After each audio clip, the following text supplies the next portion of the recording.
so we're going to get to the program.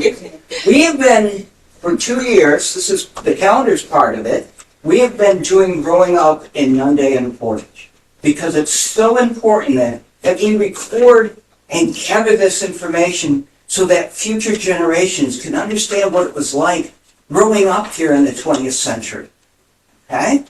And our annual display this year is called Childhood Remembered. And it's all about collecting information. And that's what we're here to do today. Now, if you think of things that you don't mention today, and we will be recording, we do have slips over on the table that you can take and fill out and drop back off. So we hope that you take a time to do that. Now,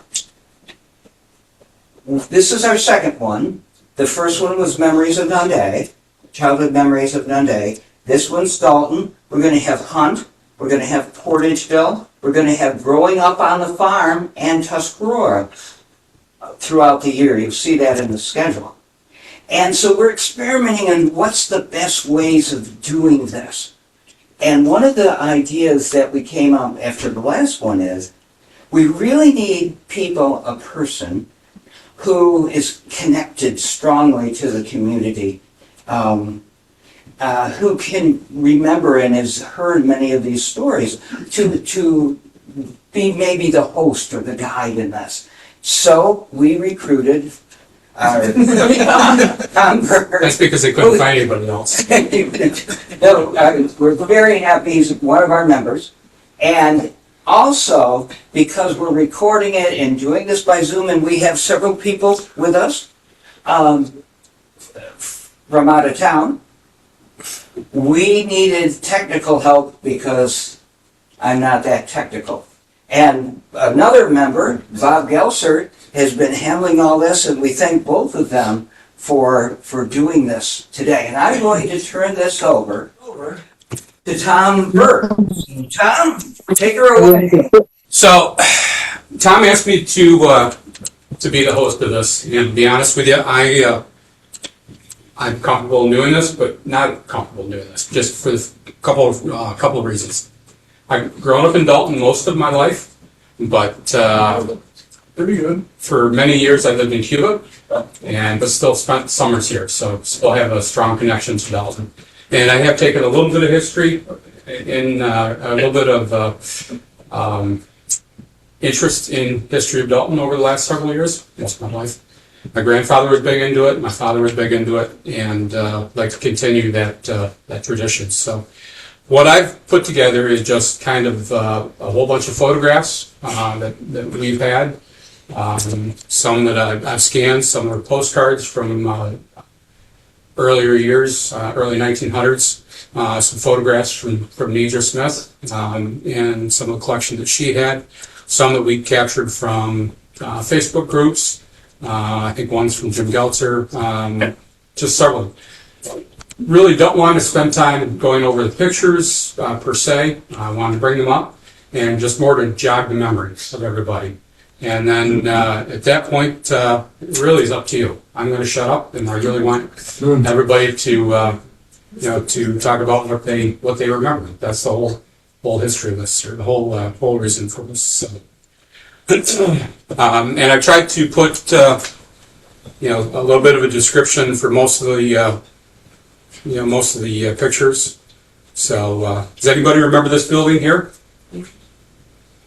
We can't read it. You can't read it? Okay, it's pretty small, but that building right there used to sit on the corner of Depot Street and North Street in Dalton.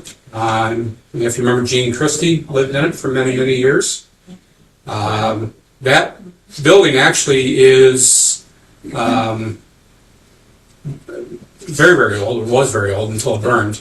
It was built in around 1850, and it was Lyman Arrowald's first store in Dalton.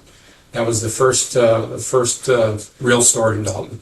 Lyman Arrowald built it, and the picture there with the two people, one is my great-grandfather, W.D. Burt, and his second wife, Glennie Muir. And that was one of their first seed stores. So that would have been 1909, 1910, somewhere in that area. How many of you remember being in that room? No one? They had a sale or an auction or something there. I remember going in, full of stuff. Yeah. So, I remember seeing and upstairs that building, there was a dentist office originally, and that's where Gene had the apartment, was upstairs, I believe. So, and then another view of that same building, closest to you.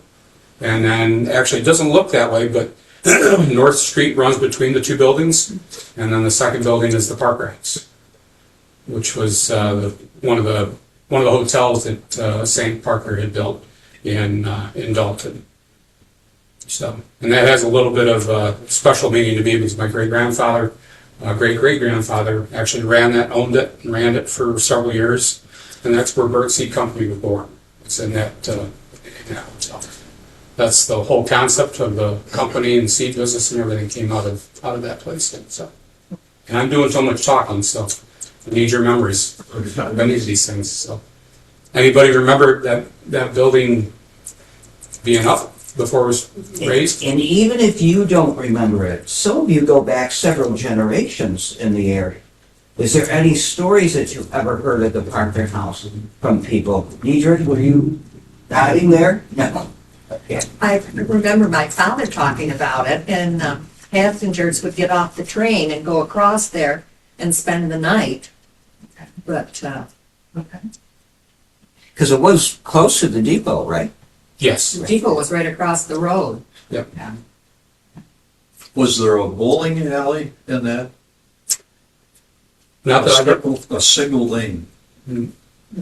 I want to say that not that I've ever heard, but now that you said that, I have heard that. Somebody saying, I have heard that. I don't know what it looked like. Yeah.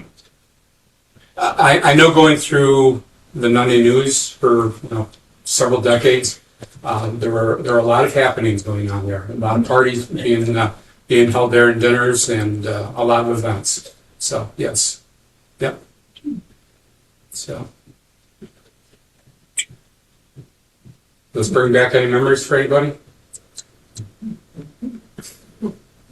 Okay, who can tell me what the garage is on the side there? That was the Nostrance, okay. Yeah. And the date of that photo is somewhere between 1938 and 43. And the reason we know that is the concrete road was built in the late 30s, 37, 38. And as you can see, the main street of Dalton is still there. So that was, the Great Fire was in 43, October 43, so. I can remember there was a hand pump out in front where the gas pumps were. Yeah. And in the summertime, people's gardens their wells would begin to go dry. They'd go down there at night with their buckets and milk cans and pump and get water to take home and water their garden. It's great. And here's a little bit of a memento from that garage. These are my house keys, so I do need to get them back.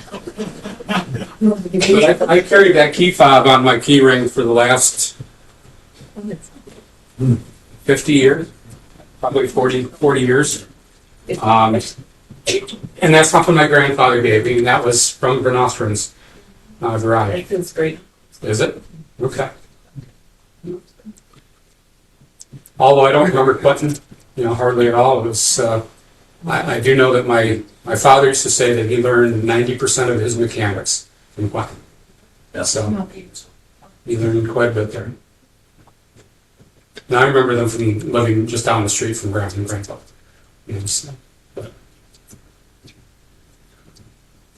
Now I was talking, I think Ethan was telling me the other day that when we were talking about that key fob with Phil said that he had one just like it. So when I went over to see Phil Maker here a few weeks ago, I said something to him about it, and he pulled his keys right out of his pocket. The same key fob.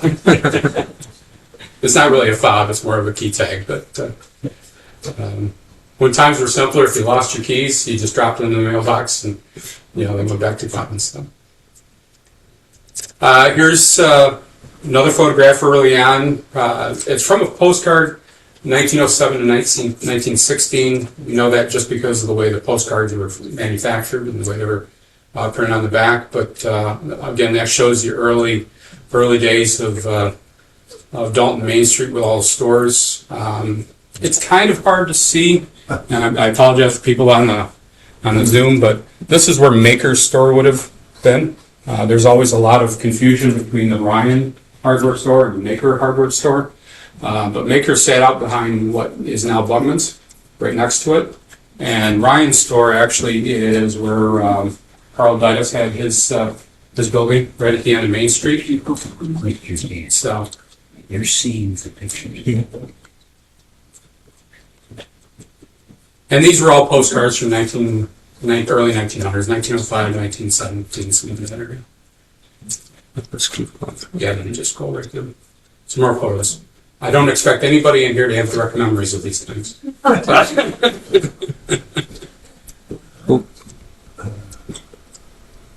Kind of went back to the beginning. I jumped the gun. Yeah, I see that.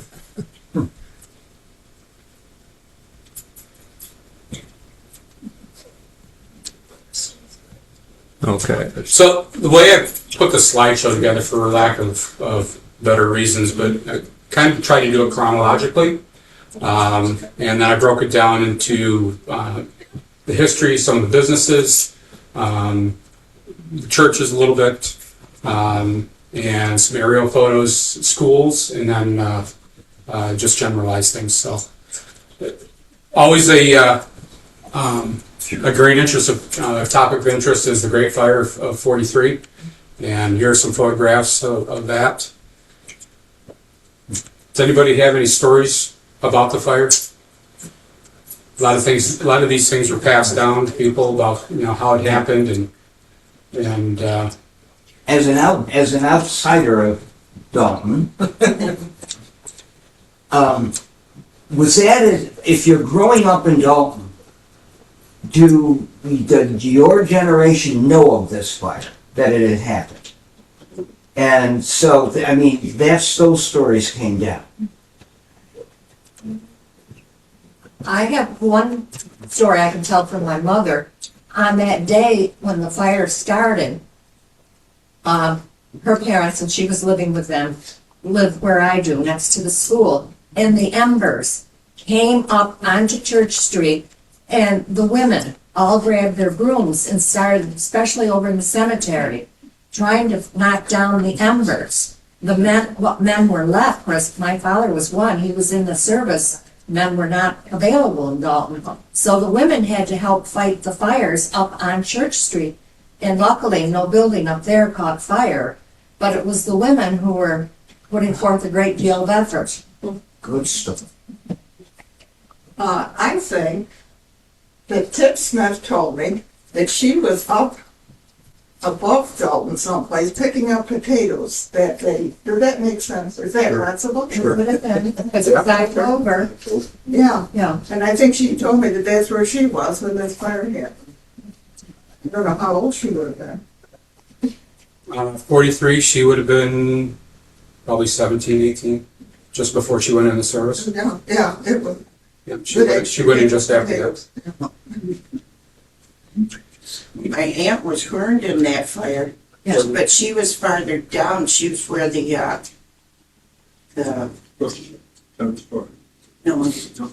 not Jen's store. So So far, far, yeah, the empty lot now. yeah. What was her name? Fern Boyner.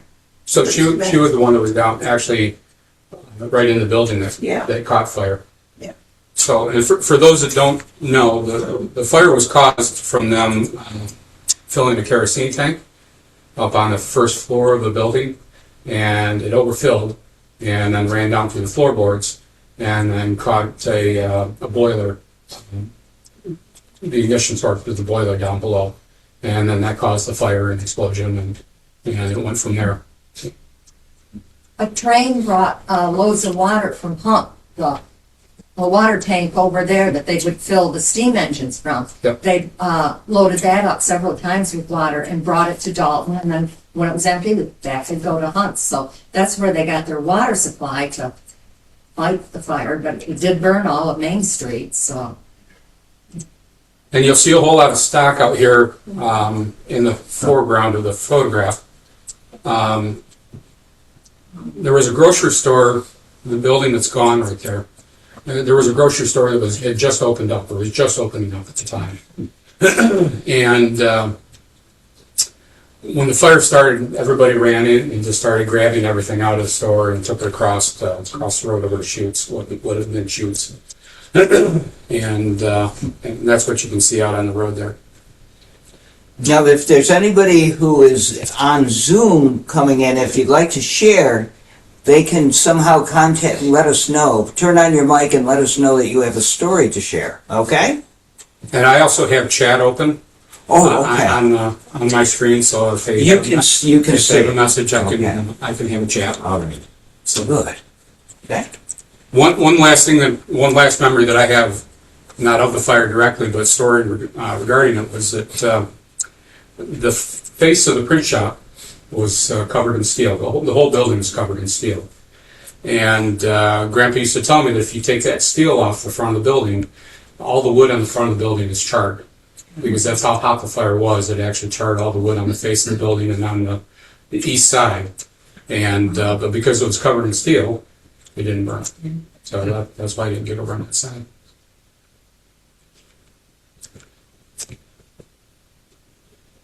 So this is an aerial photograph of the early 40s from what I could date. And there's also a couple more aerial photographs, but anything jump out to people here when they look at it? New school. Cool. So it was after 1938. Yeah. How about that house just down in front of the building, or in front of the school? My grandparents' house and where I live now. Yeah. Mhm. What does anybody else notice about that house versus Down now? floors off of it. Yeah. The second floor's on it. Yeah. What year did your dad change that from two-story to? Started it in 61 and we moved in to the ranch part in 63. Okay. Yeah. Also, there's a barn across the road from you, where Gibson's would be now. That was the barn that went with the principal's house, which faces Fair Street, and the barn faces Church Street. Okay. So that would have been Thompson's house or Lawson's house now? Yes. Okay, yep. Yep. And then you can see our house right down in the very corner there, right on the corner of Fair and Church. And the Strobels. And the other thing that kind of piqued my interest with this photograph is that, and, as you drive through Dalton and you go down Cheese Factory Road, across the bridge, and then back up the other side, you think that you're really just kind of driving up the hills or driving up into the hills. But when you look at this photograph, you note that it's pretty flat all across there. Mm-hmm. It really is just the Keshikaw Creek is quite a large ravine that goes through there. So, and Bobby, you grew up in that down there. Up Yes, that I way, right? did. I lived on Baker Road, which went up on the upper left-hand corner. I used to tell everybody I walked to school uphill both ways, though. So Yeah. But I can see bridge goes over the railroad tracks right by Mellenbacker's farm in the upper right-hand corner as well. So The old watch garage is out there. Mhm. Stunning. Yep. All right. Here's another aerial photograph of Dalton, Main Street. Figuring this is probably early 50s, late 40s, early 50s. The IGA, the grocery store, was open at that time, down in the corner. From what else I can pick out of there is what used to be Weinehart's, but originally was Kenny Preston's garage, right there, right next to the what is Legion now.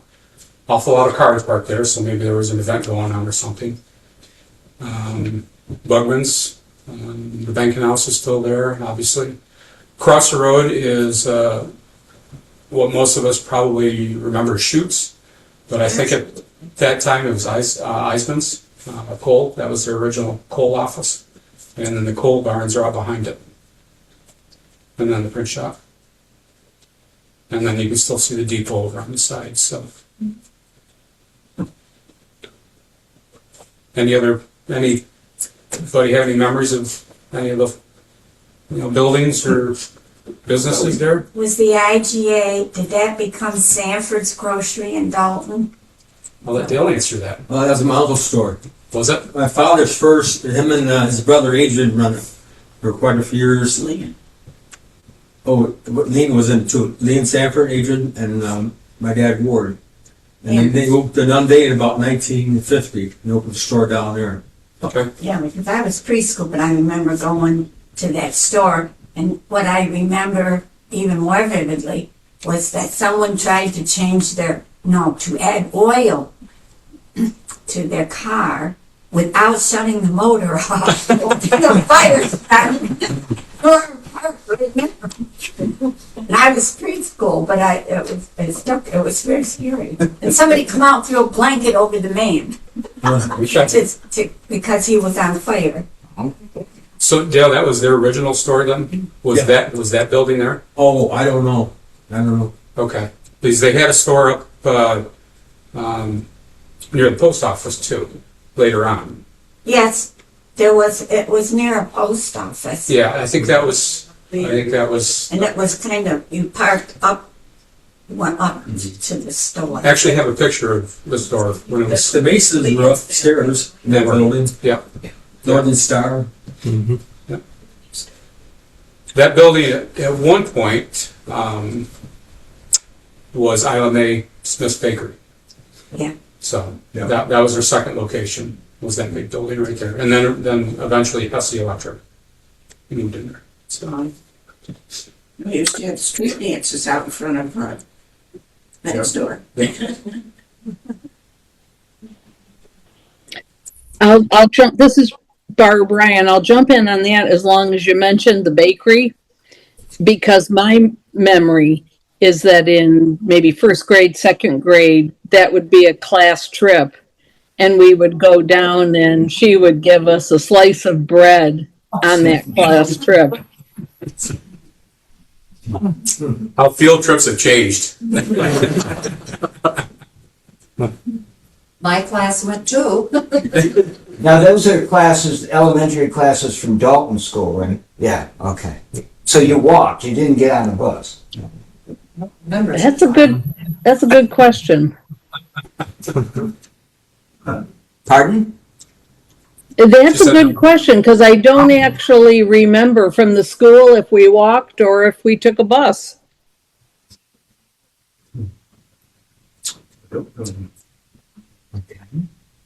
So these photographs right here were taken from the top of the print shop, looking down on Main Street, and the one over to the right is the grocery store, the soda bar, the Dalton Banking House, and then the other one is looking kind of straight out south from the print shop, and that would be. I think the barn that used to be out behind Bugman's house and out behind the garage. And you can see the church steeple up in the back. So that's kind of looking right up State Street from the print shop. And those would have been late 30s, early 40s. That photograph was taken.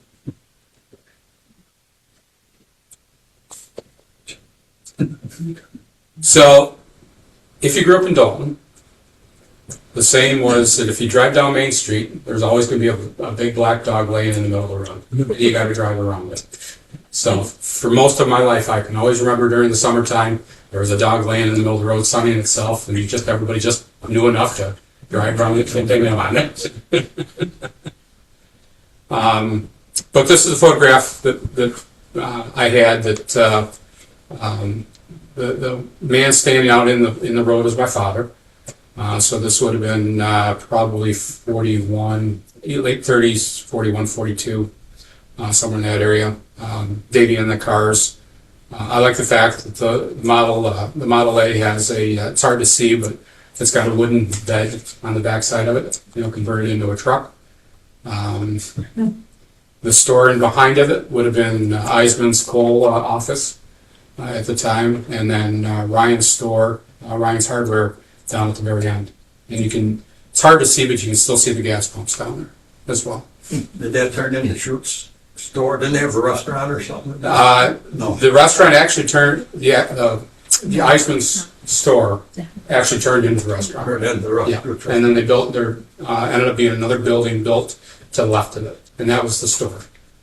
So, yep. And then if you look straight down that street, it's all empty now, but there used to be 5 stores that went across there.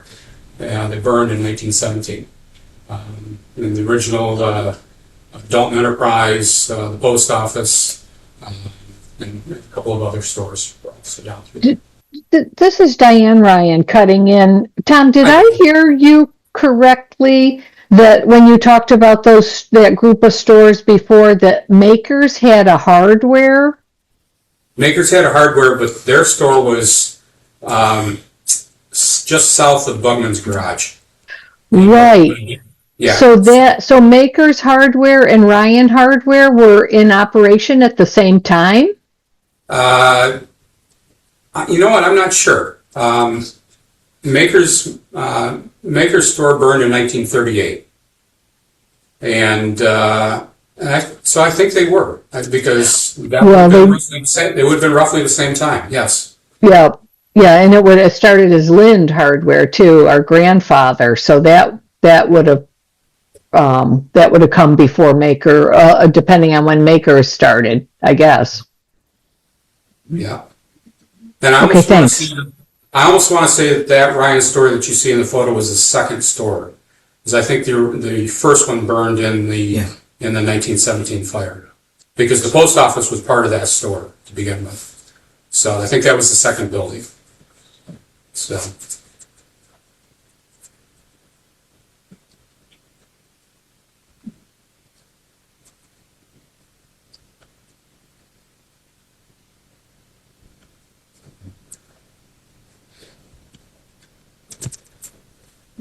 Some early photos of the depot.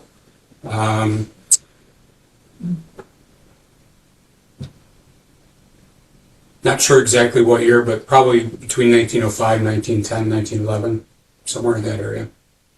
So, obviously a steam engine. There used to be a warehouse on the south side of the tracks, as well as the depot, which you can see there. And we're really skipping around there. That's better. Don't lean on the button. Now, if you haven't seen it, especially the Dalton folks, Tom put together for us a Dalton Depot display out here, a new display, so make sure you check on it before you go. Now, is that the sign that's on there? Is that the one in the display? Yes. Okay. Yes. And the sign that's back there in the display, a little bit of history about that is that when they tore the building down in the 60s, Denise Bugman was a teenager, came upon them as they were tearing it down and said, "Hey, can I have that sign?" And they took it off the building and gave it to her. And when she moved out to the West Coast, to Oregon and places, she took the sign with her. And maybe a year ago or so, Phil reached out to me, Phil Maker, because he had a board that had come off the Pensy station here in Nunda. And he thought that it said Nunda on it. And so doing a little research, we found out that it wasn't, because that sign hangs up on the wall in there. But we figured out that it said American Railway Agency, which they all did for a certain period of time, 1919, I think, to 1929. So we recreated that sign for them, and that was seen and forwarded on out to Denise, and she saw it and said, "Hey, I've got that sign for the Dalton Depot," and offered to send it to the Historical Society. So that's how it ends up back there in the display case. So, but yes, that is the sign. I can remember the depot when we were kids. My father had worked on the railroad, and he had a railroad pass. And we would get the train here in Dalton and go to Buffalo for the day. He had a cousin up there. We'd leave early in the morning and go up and have lunch with them, and then have the train bring us back home. So several times I took the train out of Dalton. So Yeah, that was a pretty common occurrence. yeah. My grandfather and great grandfather had a lot of business dealings in Detroit, And Grandpa used to tell me that they would hop on the train in the afternoon, and go to Buffalo, get on a steamship, take a steamship across the lake to Detroit, do their business, get on that steamship the next night, come back to Buffalo, get on the evening train, and come back home. And so they could go to Detroit in a couple of days' time and do whatever they needed to do and come back. So there's another story about the railroad. When my father was in high school, at that time, he and his parents lived in Hunt. In the high school, and I don't understand, but anyways, he came here to high school. So for 1 year, he rode the train from Hunt to school. He arrived like 10 minutes late. He had an understanding he was going to be late every day. And then in the afternoon, he'd take the train back to Hunt's, and that's how we got to school for 1 year. Yeah, Joyce found it there too. Did she? Okay. So the depot was also the early bus transportation, so. Yep. That really was a likelihood of Dalton. Was that depot and the train. Again, a lot of my stories with the grandpa, but he used to tell me that was one of the reasons why it was so successful, is that the salesman would ride the train to Dalton. They would stay at the Parker House. They would rent a wagon. They would go out and visit all of the farmers out in the area, northern Allegheny County, in Nunda and everywhere. Go back to the depot, teletype all of their orders back to New York City. They would fill those orders overnight, and they'd be on the morning's train to Dalton. So you as a farmer could order something, and you could very possibly have it the next evening on Dalton. Amazon. And Amazon thinks they have something special.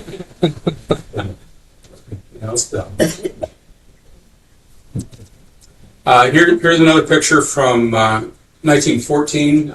It's one of the better pictures of the inside of the depot. And that is station agent Roy Muir, who was station agent for many, many years. And all those bills of lading and everything in the little cubby holes that he had going on. And he is one of the 3 men standing out next to the depot as well, according to my brother, Bill.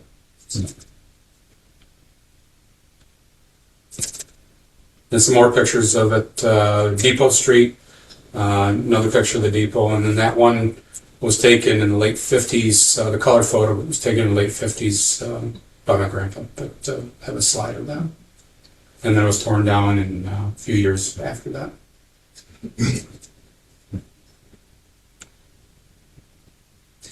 So this picture, we included it just because Bob's uncle had a question about the mail service and the mail bags, and where was the post for the mail bags.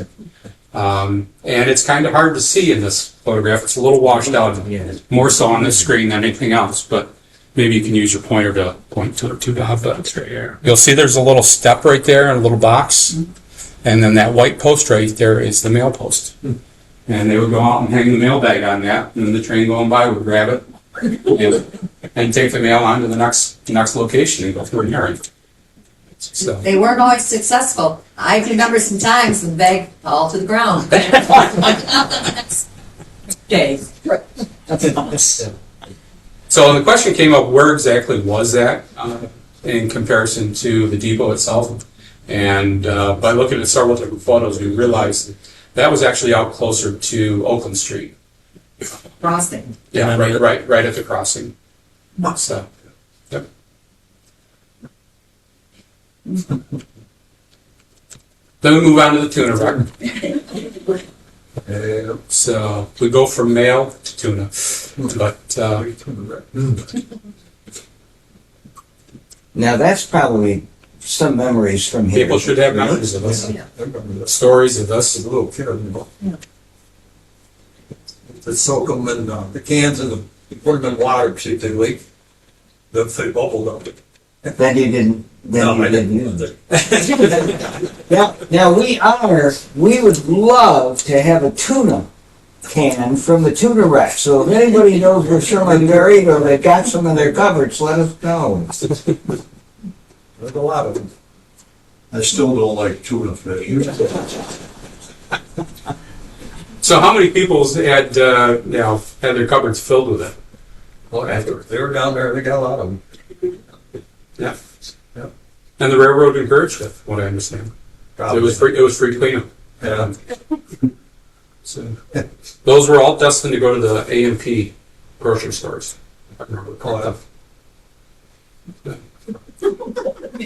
as you can tell in one of the photographs, it's still labeled with A&P. So They figure out why it derailed or not. yeah. I think I have a photo of that or not. Maybe. But what it was there is ever heard of a hot box? A hot box is when a bearing burns off or catches on fire, and right around that time, the Erie installed hot box detectors throughout their system, and this was one of the very first catches, but it was kind of too late from what I understand. The bearing had burned and failed, and then the journal burned off, and that's what caused, and seized, and that's what caused the rip.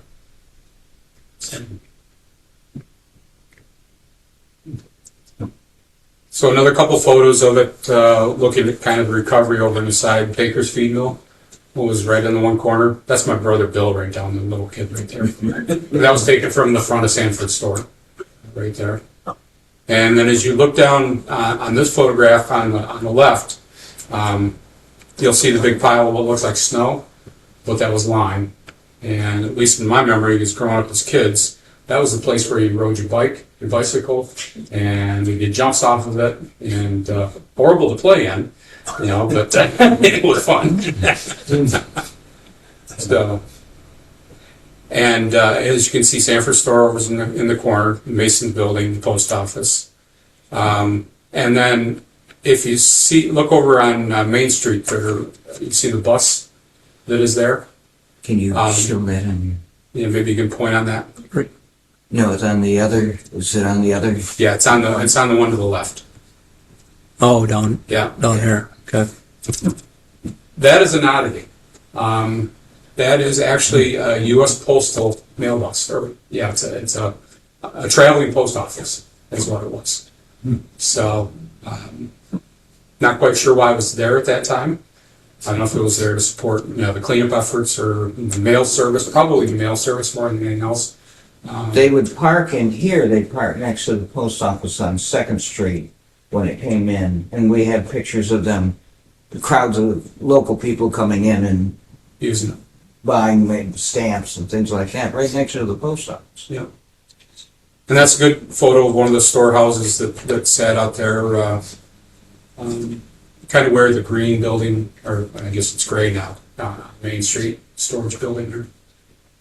So, Is that a car shop on the right hand side behind that, right toward the edge? Is that a garage? Baker's Feed Mill. Oh, okay. Yeah. That would have been, I don't know if Rod and Roland would have taken it over by then or not. Does anybody know? Or if their dad was still running at the time. I'm not sure when they took it over. What year was the tuna wreck? 58. 58. Yeah, October 58. August 58. August 58. So, I think this photo came from your dad. I think your dad had that photo.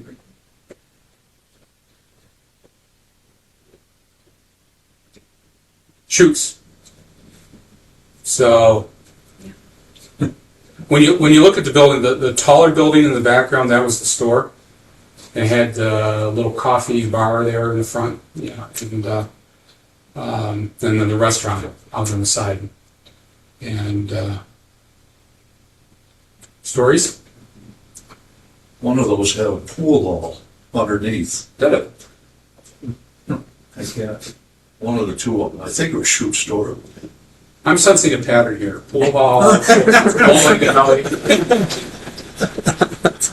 Does anybody remember being in Shoot's restaurant or the store? Yeah. Tell us about it. It was different.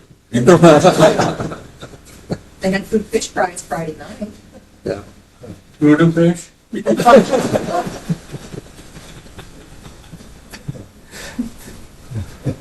Anybody remember eating there other than fish fries? How about at the bar in the store? Does anybody remember going there into the coffee bar? Hamburger, Hamburg there? wouldn't do it, hams. I used to go there with Grandpa, and he would tell me, you are allowed to get a soda and a donut. We don't get anything else in here. And I don't want to be disparaging, but it was not the cleanest place. I'm sorry, go ahead. Well, I was going to say, I think this article from the Democrat Chronicle, I think that is, Yeah. the state troopers used to stop there. Yes. Yeah. So they didn't mind, I guess. I think they're the ones that gave her the nickname Mafia. Yeah. But I remember in the store part, I never went into the restaurants. I don't remember the restaurant at all, but I remember the store part going in, and even as a kid, I can remember looking up at the little boxes of cereal that they used to have sitting on the shelves, and I could see that there was about an inch of dust on them of those boxes.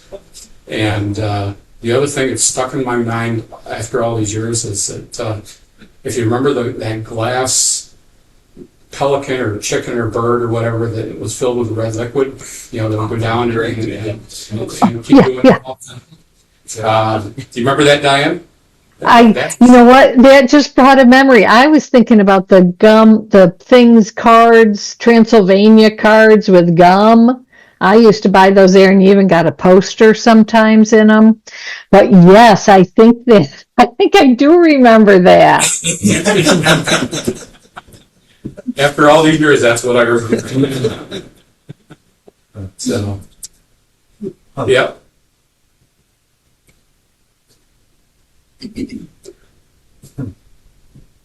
Does it bring back some memories, Dale? Yeah, sure.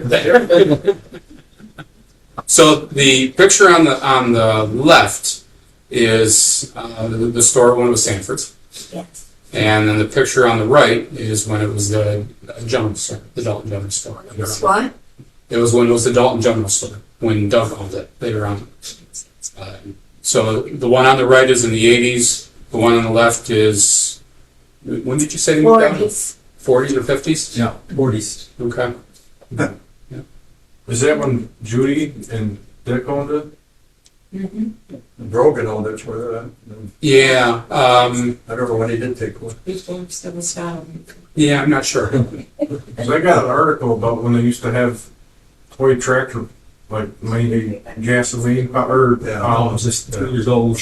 little remote control or something, tractor poles or something. They'd shut the store down and after hours. Okay. Was that Dick Grant that did that? Yeah. Yeah. I thought they had I can see Dick doing that. I think it was something about closing for the evening or something. Really? They'd have That store? little trailers they had been leaking on. They used to weigh them on the meat hut to make sure. I don't know what news article, Nunda News or something, but I got an article on it. I don't know. Does anybody have a picture of any in the inside of any of these stores? Do you guys have any? No. Just in my mind. Yeah, so They used to have a big barrel right by the counter where you checked out, and inside were the chocolate drops, white inside and chocolate on the outside, and we were allowed to have one. That's a huge barrel. There's an There's an insert. inside. Yeah, so this is the Maker hardware store. And again, this is the one that was out to the south side of Bugman's garage now. is there a house there now? No, it's really where the parking lot is, more so Is than, that close? yeah, it was that close. All right. In some of the early photographs of that corner, you can see Dodge's store on the corner. That was the corner store. And then there was another building right behind it. And then, Bugman's and then Makers. So, and then the inside of the Makers. And that's Charles Maker, the father, in the store there. So, And that store burned in January of 1938. And, Charles Maker, did you say? yes, Oh, he was our mailman. It was his dad. that was his dad. Oh, that was his dad. So, yeah, and above that, go back, in the top of that store, there were apartments up there. And Howard Maker lived up there. If anybody remembers my uncle Pitt Maker, Gerald Maker, he lived up there as a boy. And a couple of other makers lived up there. I can't remember their names right off. Those were sons of the store owner. Yeah. So Charles Maker, Charles and Vivian, Archie, those were sons. Gerald was the youngest. They called him Pitt. So they would have all been Phil's uncles. Yeah. And Howie too. So here's the soda bar, Preston Soda Bar. I was kind of hoping Donna would be here today to talk a little bit about it. So the picture over on the left-hand side, as you can see when they're actually building it, or they're building the block building, that was the grocery store, the IGA, and building Preston's. You can see Kenny Preston's garage out in the back there, across State Street. And then the picture to the right is obviously Preston Soda Bar. And I'm thinking this is probably 45, somewhere in that area. The only reason I say that is that it still has all those photos in the front of it are all service members, pictures of service members. And there's a war poster, a bond poster up in the very top. So this would have been 44, I'm assuming, if the buildings were rebuilt on the left-hand side, and then Preston's next to it, so later on. Memories about Preston's at all, the soda bar? Good ones? Yes, Yeah. she was a saint. Mildred Yeah. Preston was a saint. Yeah. We would go spend our dimes and she would make us fountain cokes and we would sit there. She'd let us sit there as kids and grew up in Dalton there for an hour or more with just spending our dime. Where would you do that today? Yeah. She was wonderful to all of us little kids. Any other Yeah, memories and about- I actually think the Cokes were 5 cents. And I can remember getting fudgesicles for 5 cents. Because we couldn't get an ice cream sandwich because that was 10 cents. So we only would get 5 cents. The first pinball machine I ever played on was in that soda bar. Yes. Yeah. Now, the story with the pinball machine that I remember is that Don Bondell used to be a press operator for Grandpa in the print shop. And every day for lunch, Don would go over and get a hamburger. And he would sit there and he would play a couple games of pinball. Every day he had to get his pinball. So, Shirley's not. I didn't know you did that.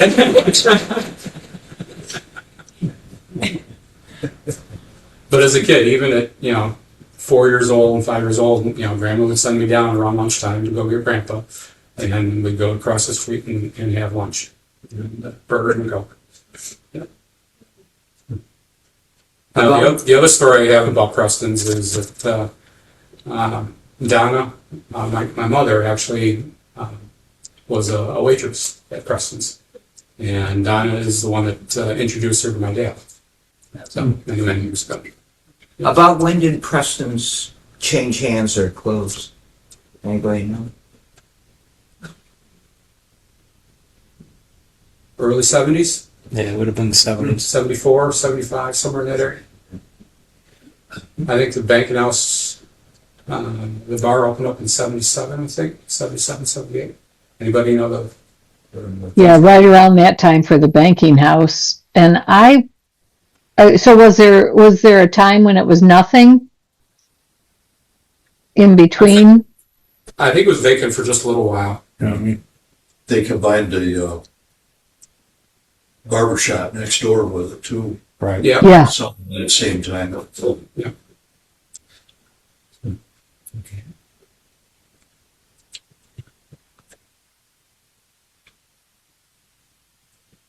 So Ethan, you probably know those cars better than I do. What year do you think those are?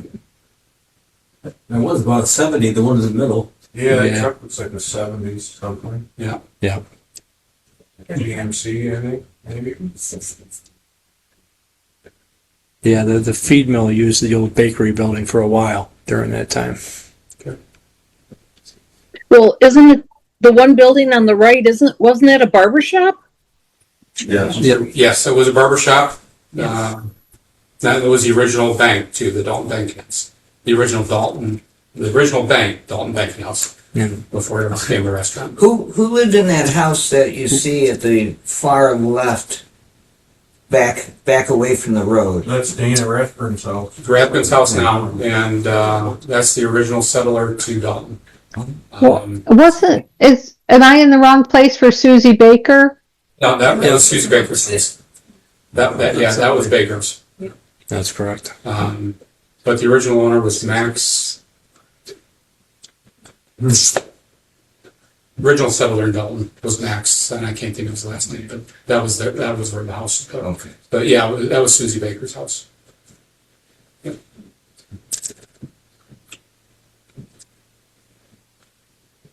That's Dad standing out in front of what is left of the vault in the old banking house.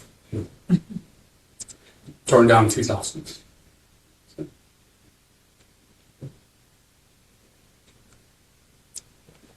Anybody remember any of the stores that used to be in those buildings at all? Pretty sure that building on the right got the same siding.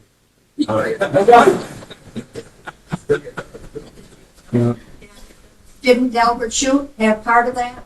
Part on the left? He may have, yes. That Yeah. Eisman's. Yeah, Eisman's, but I think Delbert. Eisman moved had- the coal business up when he started selling appliances. Yeah, okay. That's right. What's that sign say, can read that? Well, it says Admiral, Refrigerators and radios, I think. Yeah. I can still remember that sign as a kid. I can remember hanging there. I do. But those two buildings, one was the one on the right was originally a hotel, the Darren Hotel, and then the one on the left was originally a millinery shop and a drugstore, and then that was the original location of Isla May Smith's Bakery. That was where it started.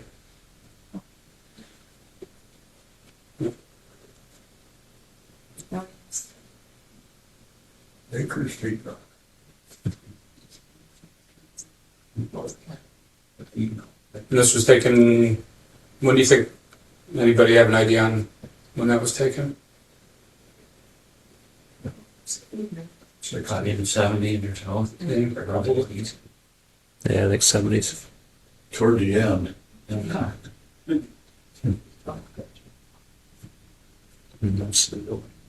Now, this was a favorite of mine, and most of the kids in Dalton when I was growing up, that was a favorite place to go for your penny candy. where was it located? Where is this? That is on Cheese Factory Road, right around the corner. Dina Jackson's family. Pardon? Dina Jackson, She lives, her family yeah. was there. well, she's actually a maker. Maker, yeah. Yeah. Dina was Richard's granddaughter. So, but that was Howdy, and I can't remember her name. Geraldine. Was it Jody? Geraldine. Geraldine, yes, Geraldine. But the garage is still there. The house is still there, but that was the store, and that was where you got your penny candy in Dalton. Seems like it had real low ceilings in there or something. It did. I can remember that. But that's the whole reason there's a path that go through the woods between the school and Maker's. That was the whole reason for that. Is it where the four-wheeler trail is now? Is that the same? Pretty much, yes. Yep. pretty much.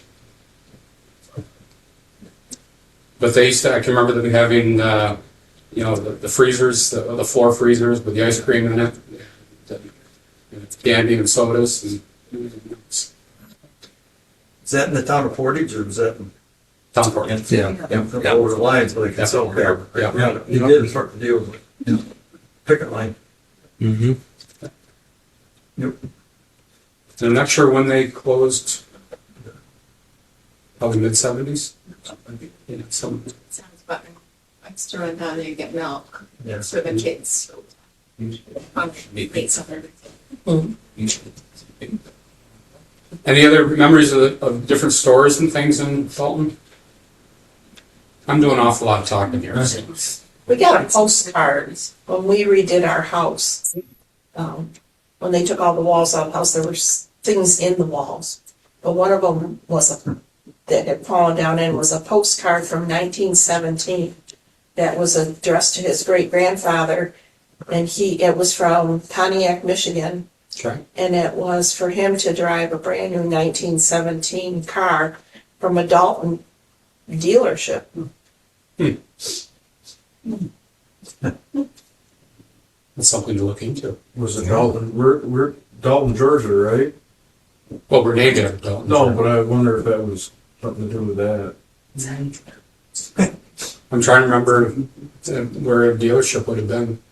I know that there was a dealership up at the top of State Street, right around where Borges's house is. There was a Star dealer up there. Short-lived, No. but there was a dealership up there. Yeah, just right around your house, actually. The southwest. Yeah. Where your dad's store used to.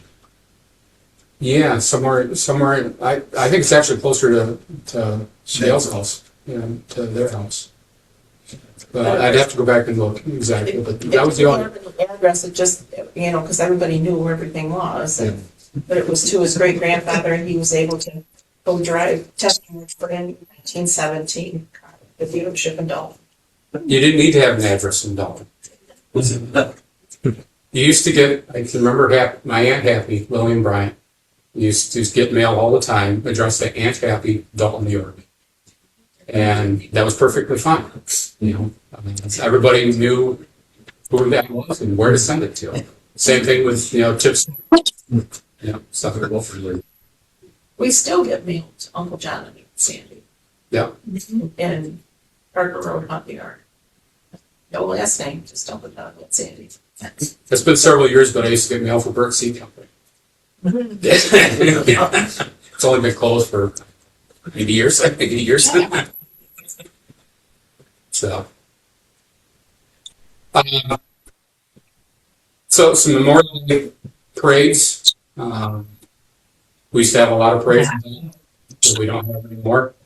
So the tall ones are taken down State Street in that area, and the one in the middle is kind of looking at Deidre's house from Barron Church. So the house, right at the very front of it would be, I think, Ricketts' house or Bugman's house, and Deidre's would be right behind it. So, do you have any memories of those, Deidre? Oh, yes. What other parade, you mentioned other parades, was this the main parade of the year? And did you have any others? Would form down to the Legion, come up Main Street and to the school, and then have the ceremony there, and then go on back to the Legion building.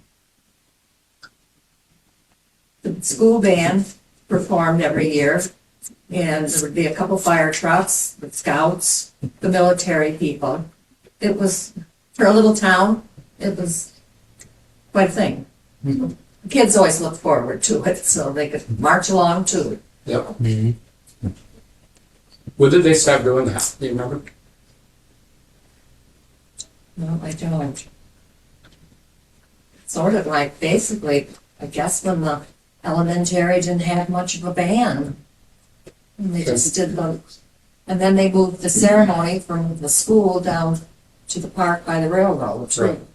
There is no marching anymore.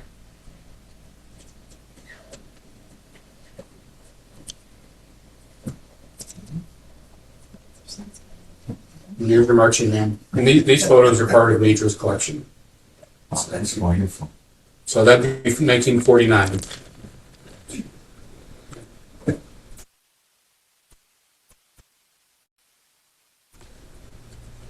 That was the uniform the Dalton band had, the bright blue wool sweaters. White skirts or white slacks, so. Yep. And I figured that was probably 1959, 1960, somewhere in that area. So. I'm sorry. I think I've asked several people this. Now, you had colors of blue and white at Dalton. Did you have a mascot name? Were you the Dalton something? I don't remember that. We had a school song. The canines. It's the Dalton canines. And I think there was a dog.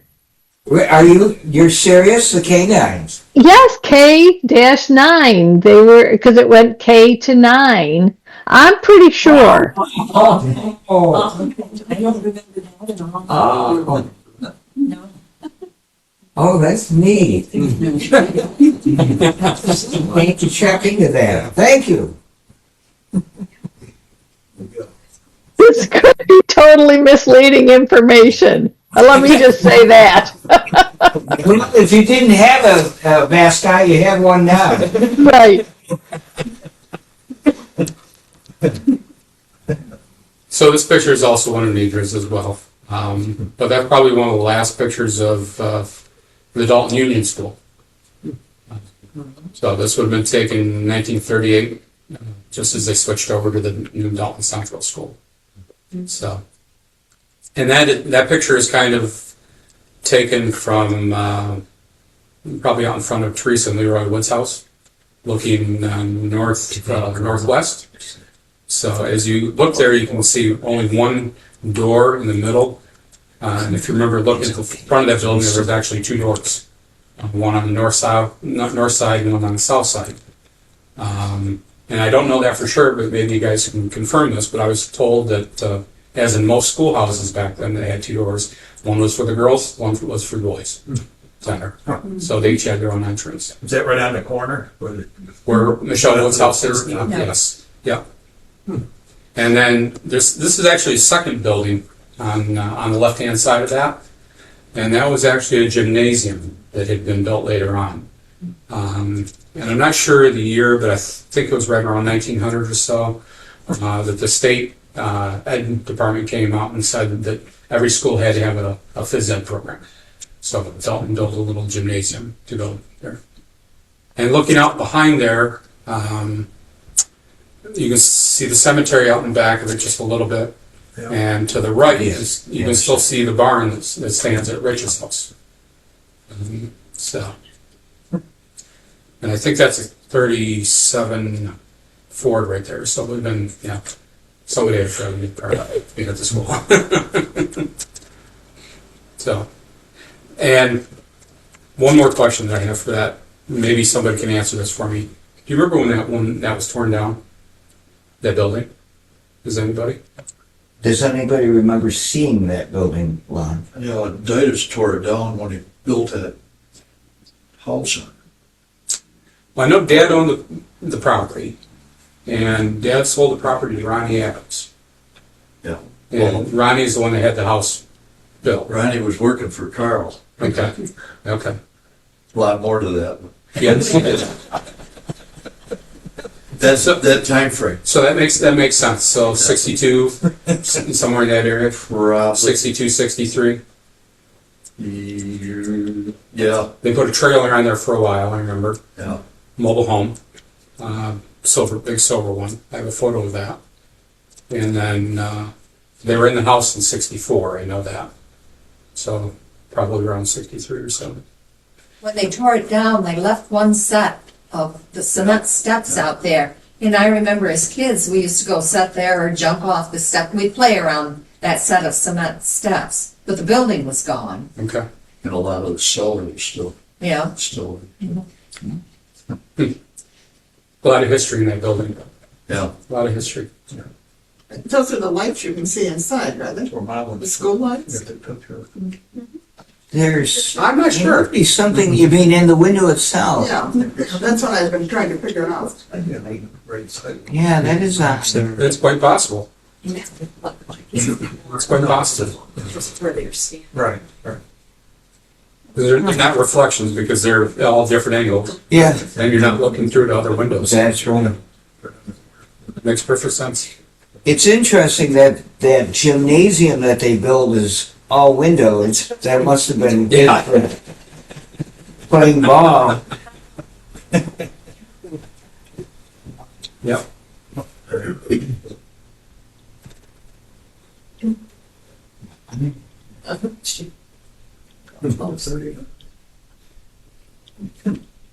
Anybody ever hear about this? No, never done. So, and I think you were sharing there was another airplane crash in Dalton. In the 40s, over on the Four Corners, there was a plane that it was an emergency landing. It really wasn't a crash, but, and I thought that was this one, but this one was entirely different, so. This is the one at the school, isn't it? Yes. Yeah. Yeah. All right. When that crash landed out back there, my mother and the first music teacher that Dalton had, they had gotten brave that day and gone up in the tower. They wanted to see what you could see from the tower, because there's windows way up there. And they were up in there, and they could see this plane. Did not sound right, and it was beginning to come down lower. And they come down out of that tower pretty fast. The plane was going to hit that tower. And if you've ever been in the room where the ladder is, it goes right straight up the wall. And it wasn't a set of stairs. It was a straight ladder. And my mother used to tell, and every time she and the music teacher get together, before their visit ended, they always reminisced about that experience. What was the music teacher's name? Do you remember? Betty, let's see, Betty Downs at the time. She became Betty Radcliffe. Her father was a minister in Naples. It's kind of hard to see in those photographs, but they're actually fixing that airplane. Yeah, the next day they came and, because it did come apart, part of it. Yeah, and the landing gears off of it, and they got it all propped up there. Yep. And there was a little article in the paper about that and everything, so. Go ahead.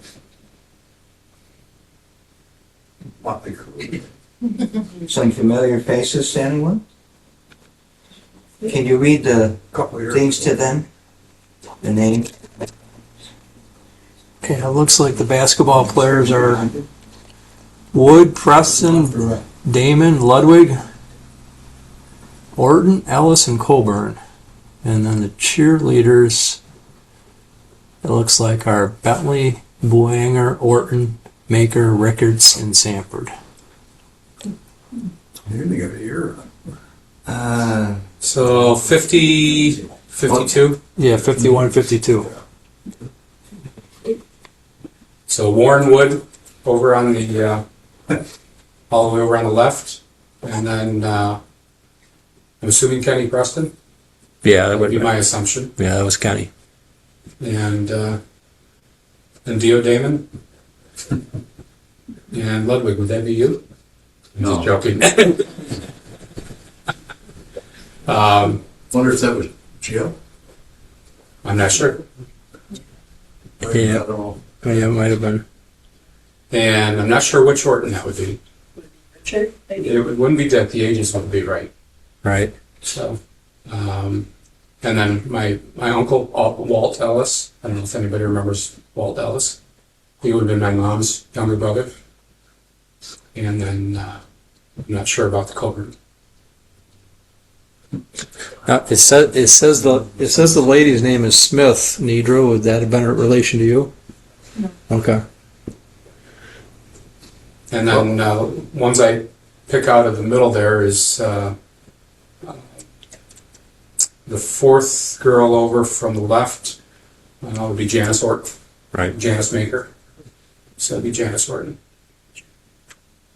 And the Stanford girls, any relation to you? I don't know. I don't know where her parents are. Okay. There's no first initials. Probably, they're all related. All the Sanfords in the area. Right. Okay.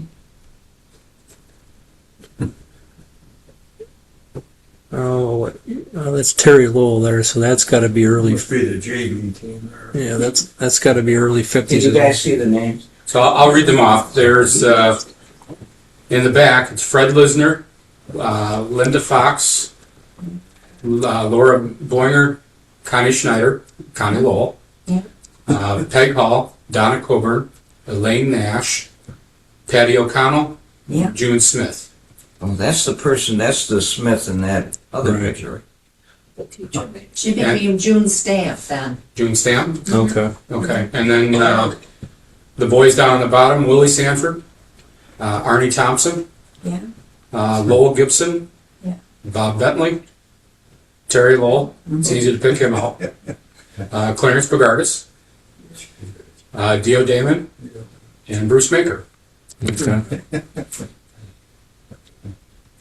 We do have, you see hanging on the wall over there, that's Terry Lowell's basketball uniform, the shirt and the... So that's a K9 jersey then.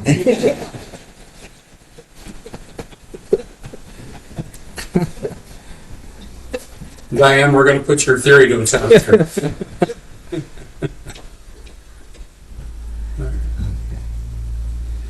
And this one has a lot of names to it, so they're hard to read, but it's a great photo. And I'm thinking this is probably 48, 49, somewhere in that area, maybe even a little bit younger than that. But this appears to be like an intramural team. Standing in the back, left to right, Margaret Kirschwell, Gracie Bailey, and I apologize if some of these names aren't perfect. They're all handwritten out on the back of the photograph, so. Sorry about that. Let me get my share back. And the third person in that photo was technical difficulties.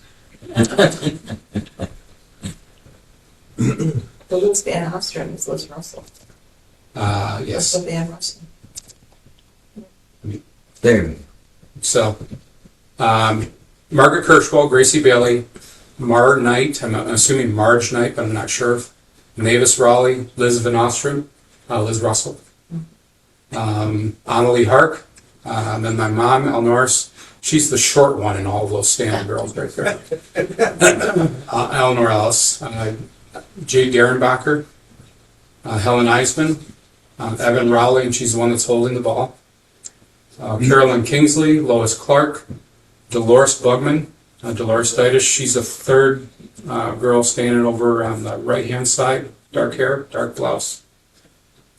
Phyllis Thomas, Frida Hark, Barb Canfield, Nancy Wombo, M. Lee, who just had a first initial, and Mary Timothy. And then kneeling down on the bottom, Viola Howard, Doris Clapper, Mary. Alice Kelly, Thelma Timothy, Linda Lucas, Mary Maker, Beatrice Kelly, L. Bailey, and then Donna Preston. Donna's the one that has the headband on right there. Then Shirley Fentrell, and then Donna Clapper. So. And Donna Mel. Any relatives on here? Donna Melbacker. Thelma Timothy would have been Thelma Stewart. But that's a great photo. I mean, it's a really nice, clear photo. So. And if anybody wants any copies of any of these photographs, just let me know. I'd love to share them. You're not sharing the presentation. Yeah, that's what I gotta. So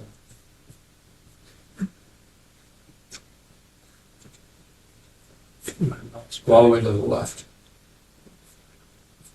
And that should go back to your screen. Okay. Okay, I'm gonna select it again. I'm gonna stop sharing, then I'm gonna.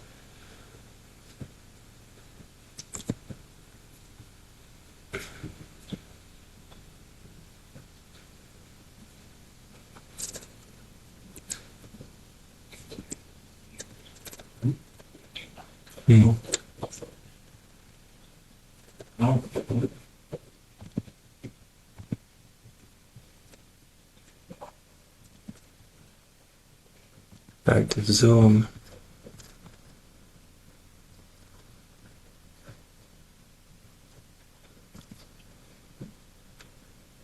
What's a good presentation without technical difficulties? While we're waiting, you've got the sports, did the canines, did they play other schools, or was that a big night at the school when they had our afternoon I don't know. that people came to watch? We traveled around, played other schools. Uh-huh. 60s. Okay. And we had some parades and things. It's still in session. Yeah. It's just, you're not gonna have to do it. Yeah, I can't get to it right now. Hold on. Terry Lowell wasn't in school in the 60s. He graduated Well, in this- 57. Let's So see. there's probably 52, 53, somewhere in the area. Are we still recording? Yes. Yeah, we're still recording.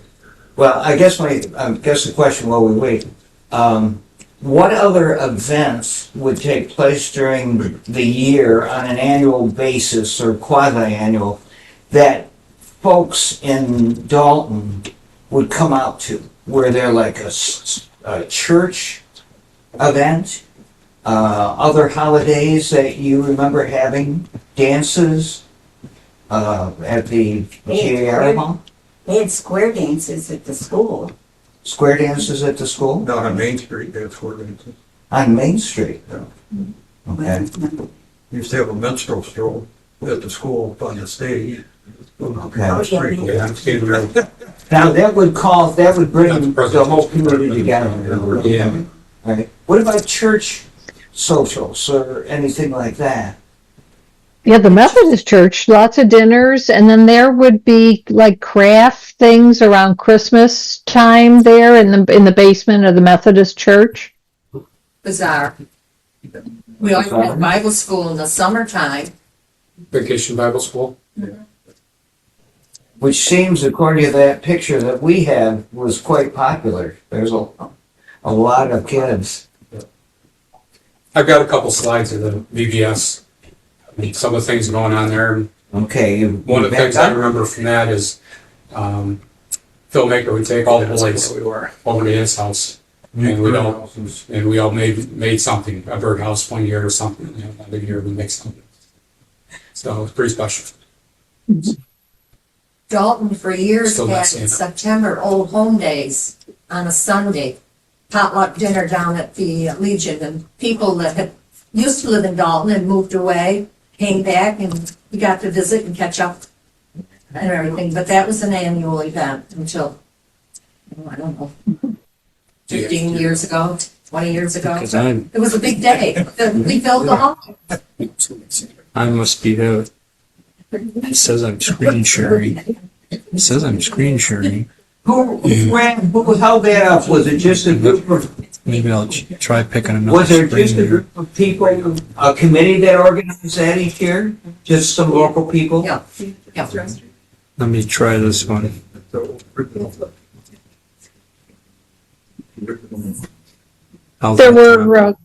were hay rides too, and I don't know if those were kind of independent. Somebody with a tractor and trailer would take us on it, or if it was through the Methodist church. And then just one other thing is May Day was a big thing. You would get, the samplers of wallpaper and fold those into cones and put flowers in them, and then go into the neighborhood, knock on the door, and then run away. And we did that I think we did it every May. One of the neatest, speaking about May Day, but one of the neatest photographs that's out there, I think it's on the historical website, is a photograph of the Dalton Union School taken in about 1904 from what I could date. And it's a May Day celebration.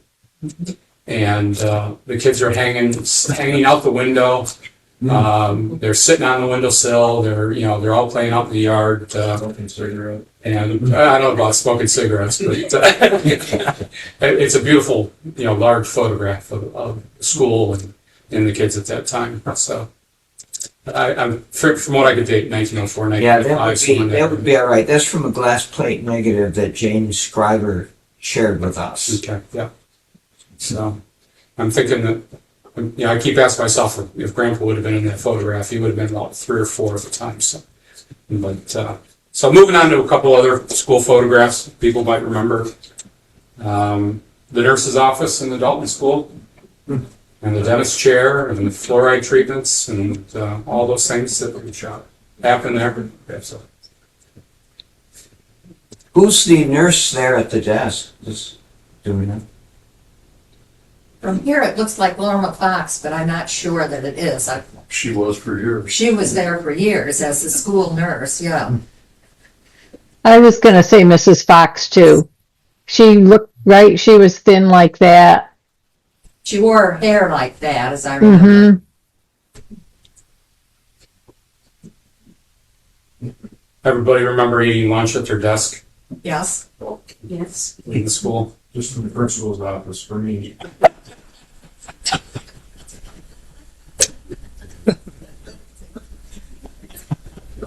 No, I was all right in elementary. It was high school. Grew into it. And then go back. Let me go back up. Oh, Right. the 3 girls down at the bottom. The first one's Claudia Wirt.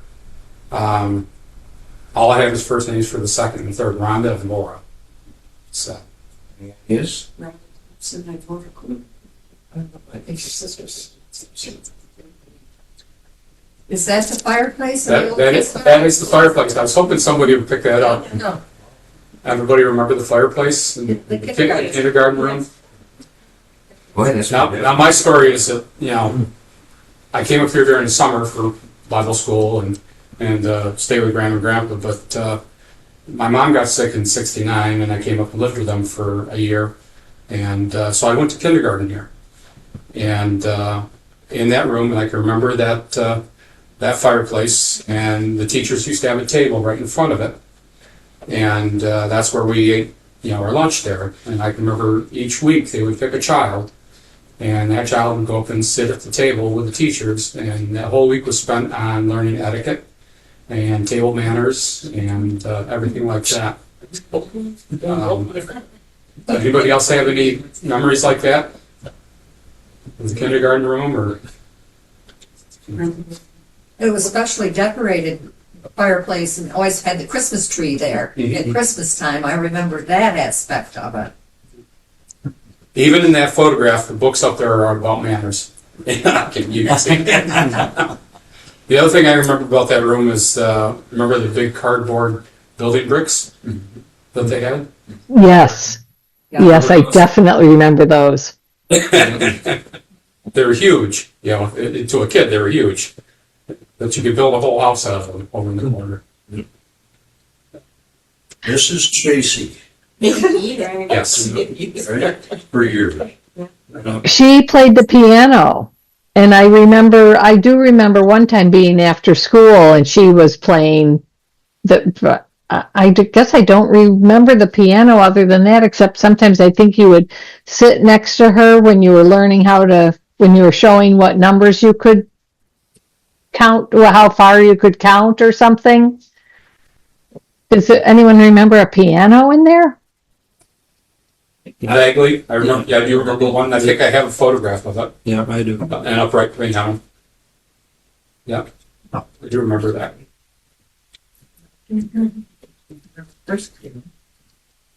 But I went there in kindergarten, and you could almost throw a rock from the school to my grandparents' house. And during the wintertime, my grandma would have to send my cousin Beetle out after me to pick me up from school because I wouldn't make it as far as Nedra's house. And they had the most wonderful snowbanks in the front of their house. And I would go as far as their house and I would start playing in the snowbanks. And my grandma could look out the window at me. And I would never be able to make it that last, couple thousand feet. So. And another photograph of that, of that room. 63. So that's 63. Kelly Lowell in the back row. John's sisters and the Shirley Thompson. Laverne Cartwright, Lisa Smith, Kim Witherow, Todd Boss, Daddy Goulhouse and Shirley, Paula Bentley. And then down to bottom row, Galen Mallenbecker, Keith Kelser, and Don Coben, and a couple of spots that I didn't know names. 63. Yep. And Diana, the piano you were talking about, I think sat on the other side of the fireplace. Yeah. If I remember right. That's correct. Yeah. Anybody remember these teachers? Oh, yeah. Probably need to read that again. That maybe. Yeah, I'll read them off. Left to right in the back, Althea Maker. And that would have been Archie's wife. Edith Chasey, Mrs. Chasey, Lorma Fox, Eunice Warren, Ruth Kendall, Thelma Robinson, B. Newman, I think one of the most favorite teachers in Dalton. Harriet Ludwig, Eileen Holmes, Betty Kraft, Annalie Holmes, Mark Ludwig, Joyce Husong, Edna Mott, and in the front row, Norman Zay, Jerry Stamp, the principal, Arthur Crossman, and then Evan Ricketts. And then the three that were not there, Marge Holly, Don Thompson, Mark Simonsky. So that was the faculty in 1960. So, I didn't realize that Norm Ludwig or Norm Zay had been up in Dalton. Yeah, what he taught up to? Shop. Shop. Yeah. Between the two. Did he? I think he was part-time in Dalton and part-time in Nunda. He also taught driver ed in Monday. Yeah. Yeah, I had him as a driver's ed teacher. And Don Thompson did the same thing, didn't he? Didn't he go back and forth between the two schools? No. No? Remember, I had them in shop and Nunda and for driver ed. Yep. Yep. After the schools merged, Don came to Nunda to coach students after school, but he was always in the Dalton building for full-time teaching. Yeah, I had Norm Zay for metal shop. And then I had Wilcox for wood shop. Yeah. Now, would the shop have been in the bus garage, or was there a room in the school for the shop? It's in the bus garage. Was it? No, it was in the school, and then when they moved it out to the bus garage, Okay. like bay out there. Okay. It was in the room, actually, right across from the kindergarten room. Yeah, where the first grade room was. Okay. Okay.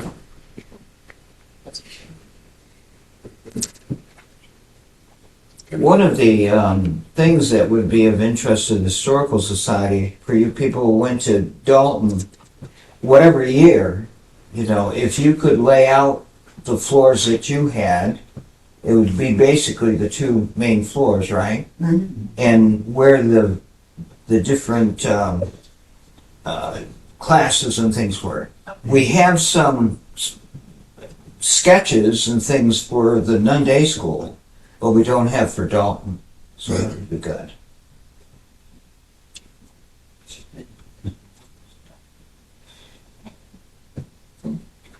What is that? Did I go the right direction? Or okay, yeah.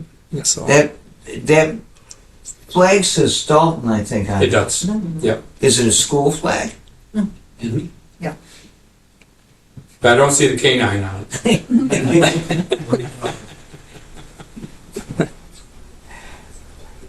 Is that the schoolyard on the right? Because I see Yeah. bikes. So that tree, the shape of the tree that used to be there. Mhm. Okay. So this would have been the Memorial Day celebration at the school. A couple different photographs, different eras. I like the guys hanging off the flagpole. But Is that flagpole there now? No. No, that was in the middle of the front lawn, and I don't remember, did the pole break or something? And they removed it and put a shorter pole up near the actual building, close to the building. and then picture down in the lower left, probably 59, 60, maybe a little bit later than that, maybe 61, 62. Anybody remember the house that sat on the corner there? It used to be the Yaws. I don't know who had it before that. But the house is gone now.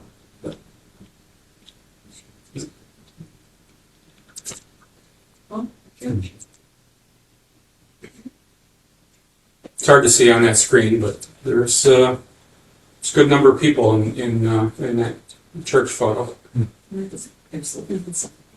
It says the minister is Charles Hand. Is that what it says? No, the sign says the establishment of the church. Yeah, with the minister at the time. Yeah, Hand or Hill? It's like an HA, but I'm not sure. Anybody recognize someone so we can get a date on that? Hard to see this. Yeah. The woman right in the middle with the gray dress is Aunt Happy. But she's the only one I can really pick out. Is who? My Aunt Happy, Lillian Bryant.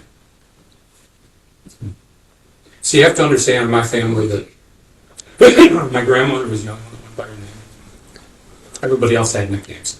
So there was Aunt Tib, which was Catherine, Aunt Happy, which was Lillian, Forrest, which was called, his nickname was Bob. Joseph Walter was called Tony Thompson. Everybody had nicknames except my grandmother, who refused to have it. So. One of the things I noticed when I came down here is how many nicknames that people have, and now I know I learned that mainly from Gary. They always have nicknames for everybody. So now I know it's a Dalton thing.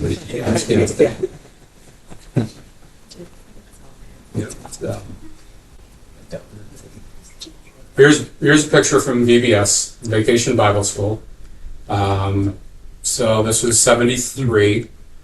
Anybody remember the bus that was the train? They used to come around to Bible school every year and went all around in different towns. That was from Dansville. I love the pants. I love the plaid pants. So that's me standing at the back of the car, and then that's in the middle is myself in the white shirt, and then Steve Orton next to me.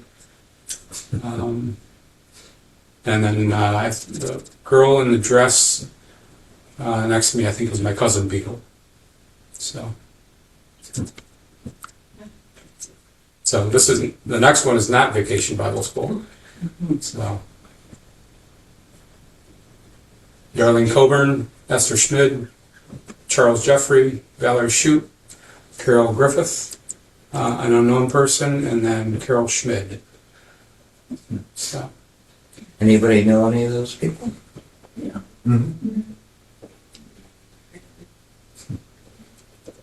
Where was that taken? Do you have any idea? Back door of the church. Sure. Yeah. Yep. Oh, okay. Yeah, the little. Still pretty much the same way as it is today. Charles Jeffrey, his father was principal over here. In Nunda or Dalton? Dalton. In Dalton. Okay. Great kids.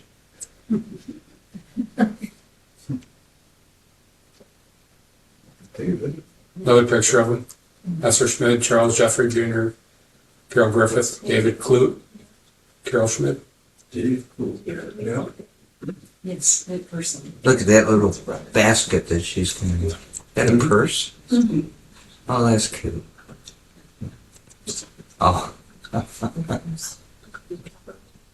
So a couple of pictures of May Adams in her Sunday school class. Obviously, the first one is that it's a Christmas birthday. Yeah.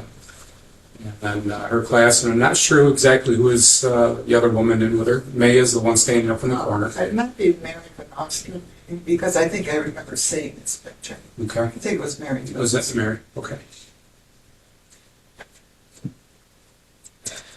so that was in the church basement? Yes. No, Yes. this is upstairs. Was that upstairs? Yeah, that's. I guess it is. Yes, it does. Yeah. It has the wainscot around there, doesn't it? Yep.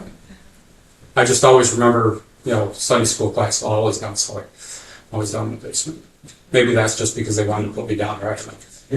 But That's where they put the troublemakers. that's,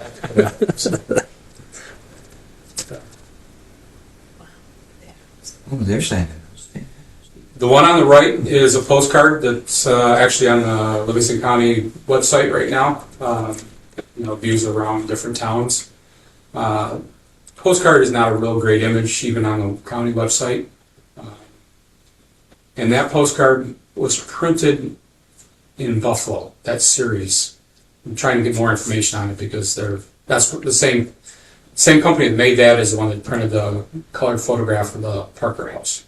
So, and they're all numbered 1302, 1303, etc.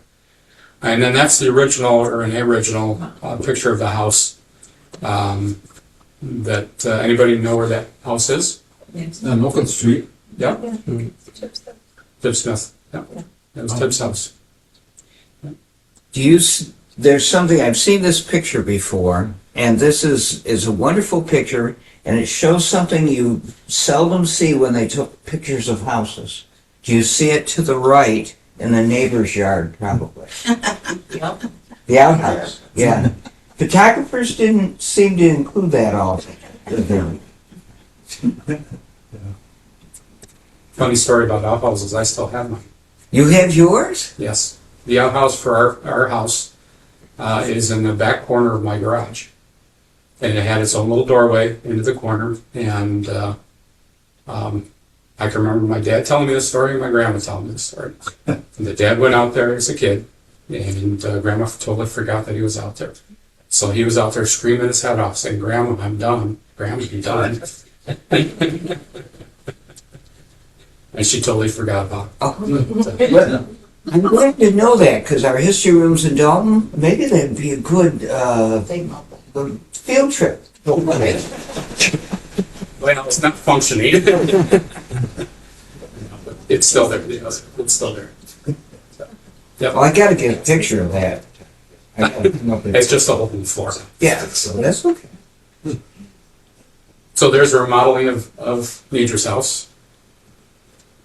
And you said that was 1960, 61? 51. 61, okay. He took the top floor off and made a ranch. Built on a couple bedrooms to make a ranch. And then a couple of years later added the attached garage. This is also another favorite photo of the original Dalton gang. You always thought the Dalton gang was out west someplace, but actually it's from Dalton still. Paul Rathbun, Charles Jeffries, Brad Lowell, and Jimmy Eisman. They're each holding their cat pistol, except Brad's got probably his Daisy Red Ryder. So. But since Gary's in the audience, we should send you another picture of 4 guys. It was Gary, John Ryan, Phil Maker, and Archie Maker. And we call them the original Dalton gang. And it probably predates these guys by, Gary, help me out, 5 years maybe? I'd rather not. A long time ago. Yeah, please send that to us. I like Paul. We'll find it. Okay. I like the look on his face. Yeah. Sponge. But that photograph, looking out the house behind that, would have been Rathbun's house, and then Carolyn Lowell's house. out behind there. So, that was probably taken in the yard of Terry Cummings' yard. So, yep. So I think this was probably one of the only pools in Dalton growing up. And this was Dolores and Ronnie Adams' house. And I can date this photo because the kid in the diaper is me. So that would have been in the fall of '64. And so that would have been Melody Smith Beadle being held, I think, in her sister Chris's arms. My sister and then my brother. And that's my mom standing up, looking out over top of us. And that would have been the back of Dolores and Ronnie's house. And Methodist Church in the background. Where did you guys go swimming if there was no pool? Was there a place in the creek? Or Culvert. Pardon? Or is it the culvert? The culvert. Culvert over, yeah. Oh, okay. That's what it is. Takes back Bridge Road. Okay. Over the river. Yeah. Wherever.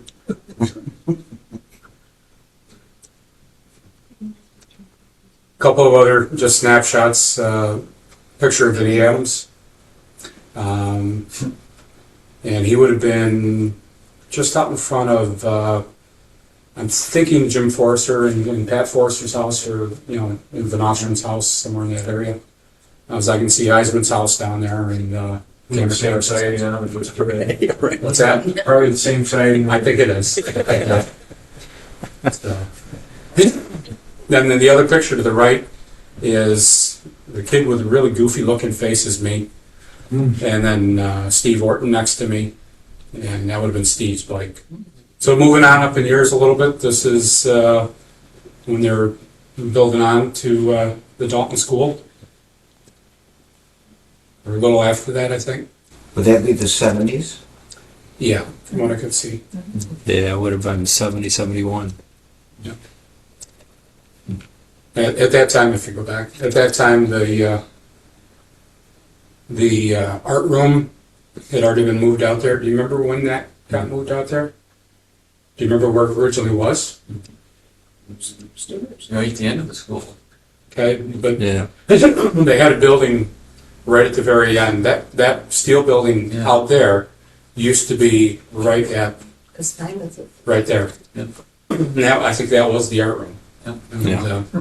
so just past where the kindergarten room would have been, that you went right out that hallway to the art room, and they moved it out back there. Is that a house or a barn that's up at the top of At the the... very, very top, that's Eldon Simons' house. Yeah. Is there still a house there? Yeah. Lived in, I don't know who's there now. Huh. I never knew there was You a... see there's a driveway that goes out back. I saw that in another picture, but I didn't know. Actually, you say that's a driveway going out back there, it's not a driveway. That's actually an official road. Yeah. In Tom and Nunda, it's Drake Road. Is the name, is the... Great. Drake. Great. Great. Drake. Yeah. Huh. So. The first time I ever, we got a call on Drake Road. I'm trying to say, where's Drake Road? But that's Drake Road, yeah. But it just went to his house. Yes, yep. Well, it went there, and then there was also a driveway that went out behind Neither's house, out into Maker's fields. Yeah. And that was the access out there. So I remember that because Major probably hated this from me back when I was 14 and just, I bought my first car from Kenny Buckley when I was 14 and drove it as a field car for a couple of years. And she's shaking her head back there. She said I heard the noise well, but it was a Ford Pinto with no exhaust on it. And I drove it around that field out back. That field was my track out there. Archie said I could drive out there as much as I wanted to, so I made a track out there. And I used to take that driveway across and go down by the school and go across the yard to, or across the road over to Charlie House to work on it. So.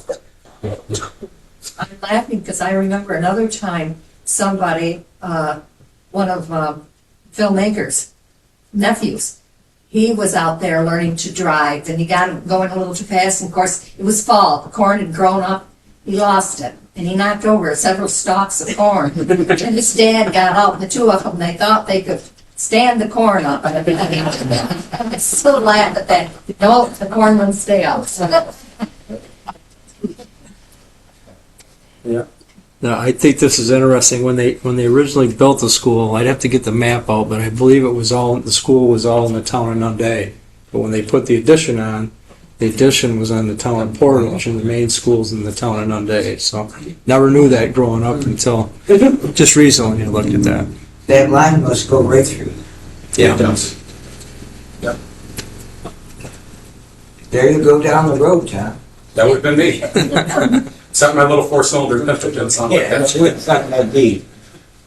That was a pretty school. It just looked like it was out of a storybook. You know, I don't think I've ever seen a prettier looking school than the original Dalton school. It's all built in 1938, in a relatively short period of time, too. So I wonder if it was the same people that built that built in Sunday Central School, because that was built, so Cornerstone was built in 39. There were a lot of schools built, a lot of centralized schools built all around, across the state at the same time. Was that part of the W? Yes. A lot of the funding for the Dalton School was through the WPA, yes. Yep. Boyd Ryan was, I think, board president at the time. The grandfather was on the board. He actually, I have a photograph of him laying the cornerstone and turning the first shovel of the ground for that school. And there was a lot of push in Dalton to get that school built and centralized. And back when COVID first started, I did a lot of research on the schools and the one-room schoolhouses and centralization and stuff. And from what I read was that there was quite a lot of fight between Nunda Central School and Dalton Central School, because some of the school districts that ended up at Dalton were originally scheduled to be part of Nunda School, and they were won over by Dalton and ended up being brought up to Dalton. So, yeah, it was a great school, grand school. And Adria, your mom was there for most of it. Mm-hmm. She graduated in 38. And started working the next January. And initially, she was the very first secretary there and stayed on there. Wow. Yeah. Only job she ever had, was it? No, she worked for your grandfather in between. She took 7 years off when we were little girls. Okay. And worked part-time down there. And then went back to school when the secretary replaced her, needed a maternity leave, so. Then she got her old job back until retirement, so, yeah. Wow. I have a lot of her school memorabilia. She kept every single graduation program from the time the school opened until it no longer had graduation up there. And I have a lot of the faculty lists and pictures, yeah, that when I'm done, they're coming here to Nunda for you guys to have. So, but every once in a while I get a call from somebody, it's the teacher, such and such a year, and I get the programs out and look up and tell. So I'm still using them occasionally, but they will be coming down here, so, you know. Yeah. What year did they consolidate? 69? Yeah. Yeah. 16 school year. Get the building so that we could Use it? use it. Yeah. Because I went there in 69 and 70. So. Try to sing the alma mater, try to put Pachacquay instead of Nunda. But I went to adult school in 69, 70. Then I came back in 77 into 7th grade. And the only school records that they had for me were from little Tommy Burt in kindergarten. That's nothing they had when I started 7th grade. But anyway. So these photographs are in 1980 from what I can gather. Era photographs. the late 70s, 78 to 80, somewhere in that area.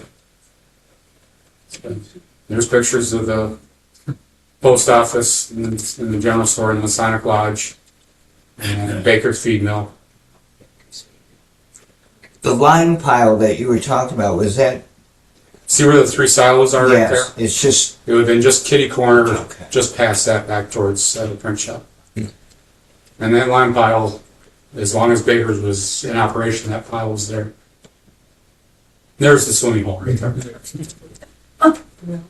And that's where everybody's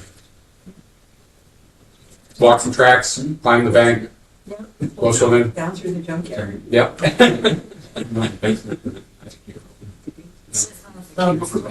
Swimming pool at Wexler State Park, not the Mount Morrison, the other way. Little Falls. You had somebody to take you. That Were you and, younger? well, that and, my Aunt Happy used to take, Vinny and Marty Truex and myself, used to take us over to Long Point. Oh, yeah, So Long we Point, should- yeah. We would go to Long Point every, a couple times every summer for swimming. So- And this photo is just picture of Grandpa, at, I think at the New York State Fair, and I guess 64 was the year for that. And just to make sure that, everybody knew that Dalton was on the map. So, what memory do you guys have? I like I said, I didn't want to do most of the talking, but I think I ended up talking.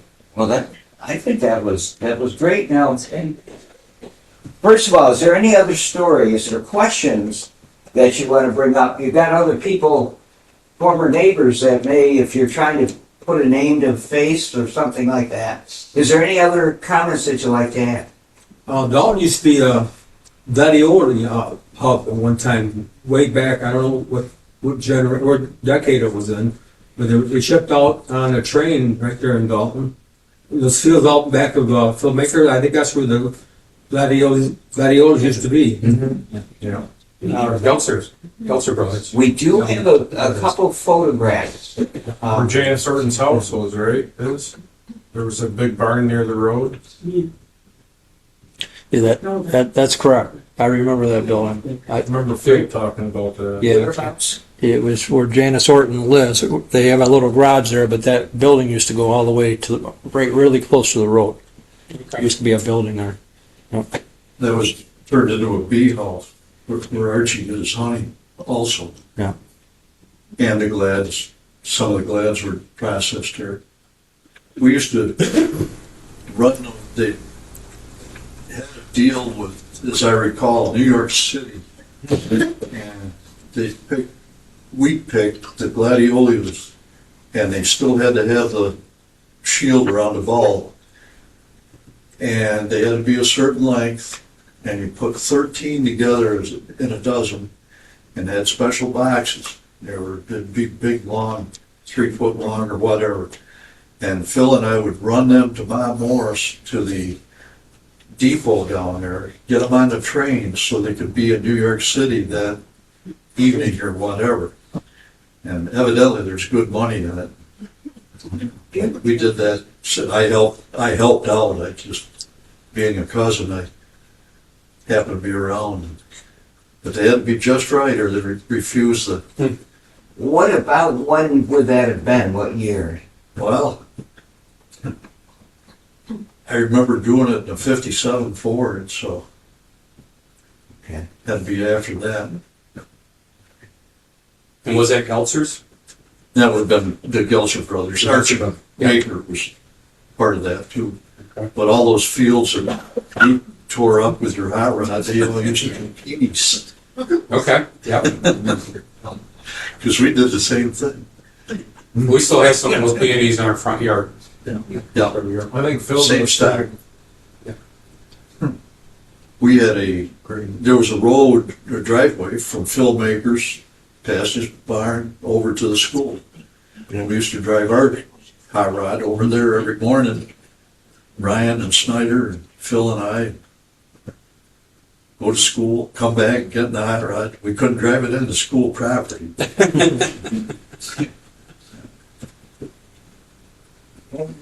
So that was the main thoroughfare of Dalton. And dirt road. Well, if you think of more things, the Historical Society is interested, especially in these memories like we have today. It's big events, sometimes you can pick them up from the paper if it's before 1982 when the Nunda News closed. But the memories that you have are very precious. They're precious so we understand it's part of our story, and this year we're celebrating our part in America's story. So this is very important to document all this stuff. We do appreciate very much having this time together. And the wonderful recording we're going to have, that's still going on. So, and we didn't have... Can I chime here? Sure. Ira Gelser. Regarding your transport of the gladiolas, I go back, well, let me start off by saying we moved into Dalton in 1943. My father took the assistant janitor's position at the school at that time. But to finish the story on the Glads, back in the 40s, they were shipping them out of Dalton on the railroad. It's about the same as you described before. They had large baskets. They were cone-shaped baskets. And I can remember seeing those things sitting on the cart there at the depot, waiting for the train.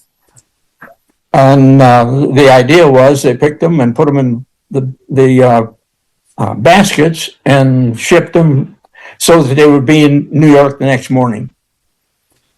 So that continued apparently after the railroad was no longer a viable means of transportation for them after the 40s. Comment, I've been sitting here listening to all of this, and I could have chimed in numerous times with comments, but I didn't because I was interested in listening.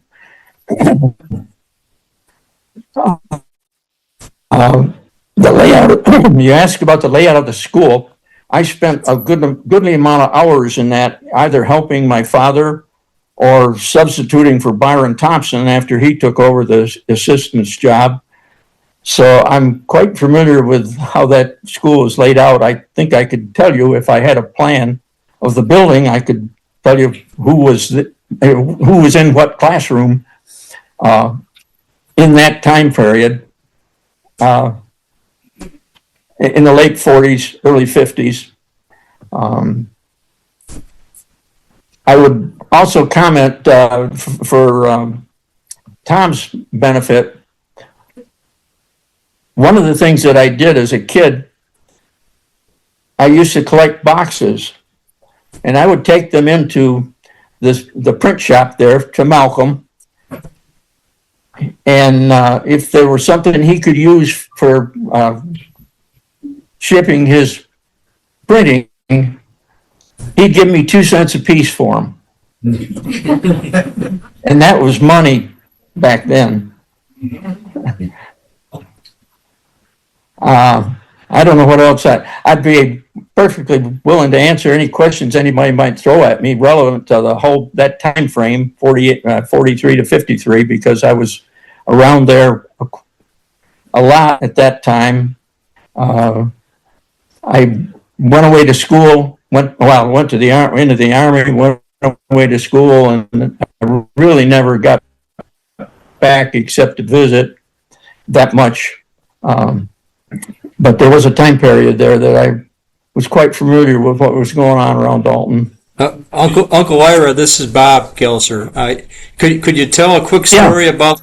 Could you tell a quick story about the bolt of lightning that hit the Dalton school?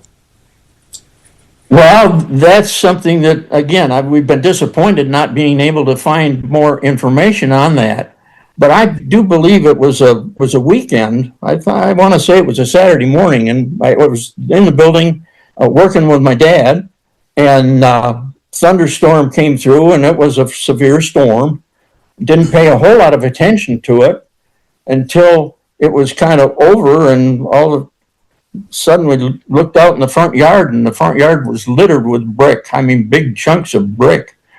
And then we began to look around and ultimately found that that's what happened. The lightning had struck the chimney and scattered bricks all over that place. Punched a bunch of holes in the roof. I can remember seeing, we had those big glass globes on the lights in the school, in the classrooms, and there were several of those that were full of water. The leaks were sufficient to create just an awful lot of problems inside. I was rather disappointed. I did a bit of searching, trying to find out, and there's just exactly why, but that was the story. I believe Paul Lippincott, who was the mason from Nunda, did the repair work on it, and found nothing in the way of bills paid or anything of the sort that would indicate anything ever happened. What year was that? It had to have been somewhere in the range of 8, 10, 12 years old, depending on the exact. I've forgotten, Bob, the year that you found that one article. Yeah, that was 1945. So then that, I would say it would have been 45, and I would have been 10 years old. Mm-hmm. Well, thank you for that story. I'd be next. She's got something to say. Okay. Barb, you're on. Oh, sorry, just real quickly, I did reach out to Judy Mellenbecker or Brant when you were talking about you needing some photographs from inside the store. And she said she'll look and give them to Kate Maycumber, and then she said she also found some in the Dalton cookbook. So if you got a copy of the Dalton cookbook. Sure. All right. I think And then just one other thing real quickly. I had work in Wood River Junction, Rhode Island in the 80s. I go into an old country store there and found this cutting board. And I was flabbergasted because when I talked to the store owner, I go, you have no idea how small Dalton, New York is. And the fact that this was for sale in that store was amazing. Yeah. We saw one in Virginia. I saw a similar picture to that in a Cracker Barrel down in Chester, Virginia. Yeah. We've had people send us items from as far away as Japan that have had birdseed in them. You could buy, they were on a tapestry, you could buy at Walmart. I think Tom Burns, when they were in Europe a few years ago, found one in restrooms. So you can find them anywhere. So you're famous when they're Okay, well, thank you, and thanks to everybody for joining us. Thank you.